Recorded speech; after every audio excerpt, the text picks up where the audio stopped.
12 जून 1:38 एक 1:38 पर Indian aircraft London के लिए अहमदाबाद से उड़ती है। उसके बाद यहाँ पे क्या होता है हादसा उसके साथ, वो सारी चीज़ें एनिमेशन के तौर पर 3D एनिमेशन के तौर पर देखेंगे हम यहाँ पे। देखिए सबसे पहले यहाँ पे ये अहमदाबाद के लिए सबसे पहले उड़ान भरती है। ये गाड़ी जैसे ही उड़ान भरती है तो वैसे ही इसको 5 में 300 मीटर दूर जाने के बाद, जैसे ऊंचाई पे 300 मीटर ऊंचाई जाने के बाद ही इसमें प्रॉब्लम आ जाता है। पायलट को मालूम चल जाता है 191 मीटर जैसे जाता है उसके टिल्ट गाड़ी नीचे की तरफ नहीं हो पाती है। सिग्नल भेजता है लेकिन सिग्नल में क्या है कि प्रॉब्लम आ जाती है। फिर थोड़ी दूर जाने के बाद सिग्नल का भी कनेक्शन टूट जाता है यहाँ पे।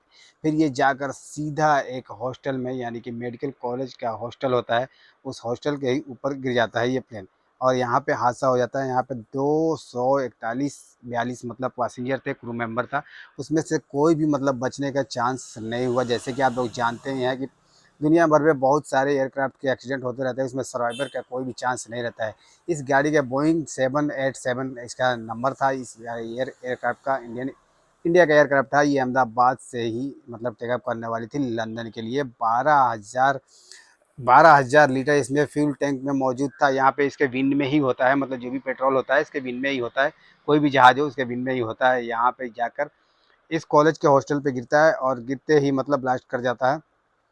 हालांकि इंजीनियरों ने इसका पता लगाया है, तो पता लगाने के बाद इनको ये कुछ भी ऐसा फाइंड नहीं हुआ है। लेकिन क्या है कि प्लेन जो है, प्लेन की मतलब सबसे पहले उसका मैकेनिकल देख लीजिए। मैकेनिकल क्या होता है कि प्लेन जब भी चलता है तो उसका हवा जो है एम्पेलर पीछे की तरफ फेंकता है। यहाँ पे देखिए पीछे की तरफ जैसे ही ये हवा फेंका तो उसने आग पर मतलब फायर ले लिया।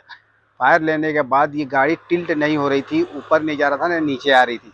मतलब इंजीनियर के हिसाब से ये गाड़ी ऐसे की प्रॉब्लम आई है। और इसका देखिए विन जो है ये वाला एडजस्ट करने वाला विन होता है। मतलब कि आपको डिटेल में समझाना पड़ेगा। पहले सबसे पहले ये देखिए ये विन होता है, इसको नीचे ऊपर किया जाता है। तो ये फंस चुका था। सबसे बड़ी प्रॉब्लम इंजीनियरों का कहना है कि ये विंस फंस चुके थे।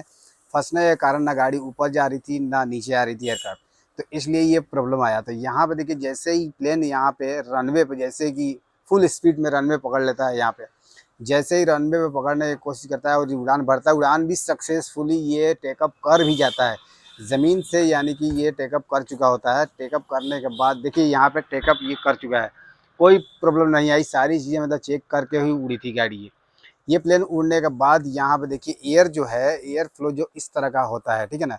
जब भी एयर फ्लो प्लेन का इस तरह होगा तभी जाकर मतलब कि प्लेन सही से मतलब स्टेबल रहेगा।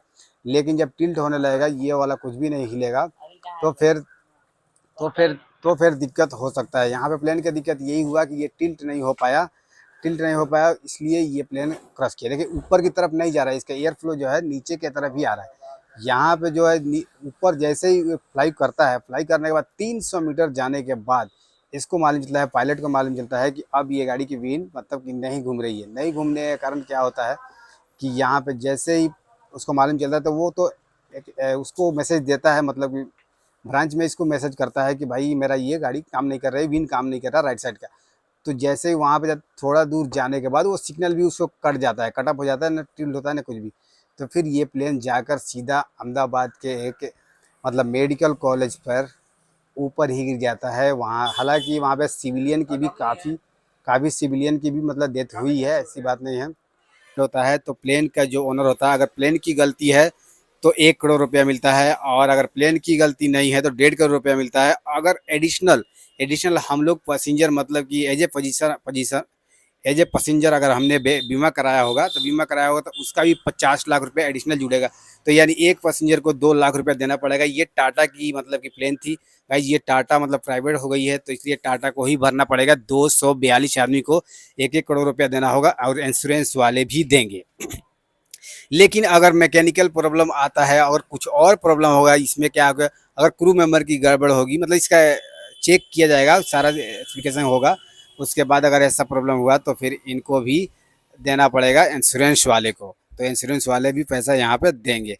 तो अहमदाबाद के एक्सीडेंट्स गाइस यहाँ पे कोई भी सर्वाइवर नहीं बच पाया, और सारे के सारे जितने पैसेंजर थे वो सारे के सारे मारे गए। जैसे आप लोगों को बता देता हूँ कि यहाँ पे जो है, यहाँ पे पैसेंजर थे 179 पैसेंजर आपको इंटरनेशनल थे, और क्या बोलते हैं एक पैसेंजर कनेडियन था और 7 पुर्तगाली थे।